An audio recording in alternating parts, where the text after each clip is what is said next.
তালোয়ার খানা আছে ওই জুলফিকার তালোয়ার আমার হাতে দাও। সুবহানাল্লাহ সুবহানাল্লাহ। বোন সবই তো দিলাম, নানার পাগড়ি দিলা, ভাইয়ের জুব্বা দিলা, মা ফাতেমার দোপাট্টা দিলা, আমির হামজা ঢাল দিলা, তো আমাকে আব্বার তালোয়ার খানা দাও। হযরতে জয়নাব বললেন আমার ভাইয়ের দিকে আমি তাকাতে পারছি না, 4 দিন 4 রাতের ভোগা। কয়দিনের বললাম? 4 দিন 4 রাতের দানা নাই পানি নাই পেটে, ভাইয়ারে আমার।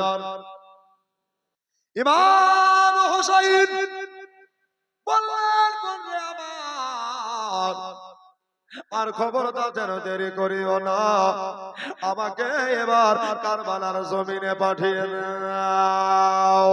বলল ঠিক আছে ঠিক আছে, তুমি কারবালার ধাত্রীতে যাবা, আমি তোমাকে নিষেধ করব না ভাই, তবে বাচ্চা কালে আমরা কত কষ্ট পেয়েছি ভাই, একবেলা খাবার হয়েছে, আমাদের বাড়িতে 5-7 দিন ধরে খাবার হয়নি ভাইয়ারে, আমি তোমার জন্য দোয়া করব, আমার জন্য তুমি দোয়া করিও। হোসেন বললেন ফি আমানিল্লাহ, দোয়া করব বল, আমি তাহলে যাই।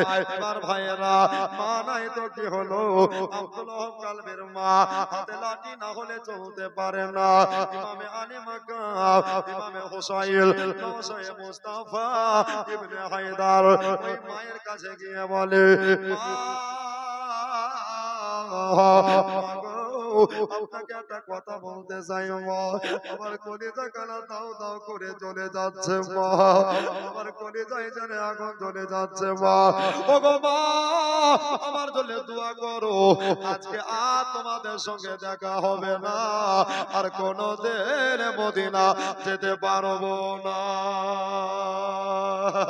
বাবারা, আমার মা বলে না, আমার হোসাইন রাদিয়াল্লাহু তাআলা আনহু বুকে বড় বেদনা, আপনার লিয়া ঘোড়ার উপরে চড়ে গেলেন, জোরে বলেন সুবহানাল্লাহ। ঘোড়ার উপরে চেপে গিয়া ইমামে আলী মাকাম এবার ঘোড়ার লাগামে টান দিয়া দিল, ঘোড়ার লাগামে টান পড়ে গেল।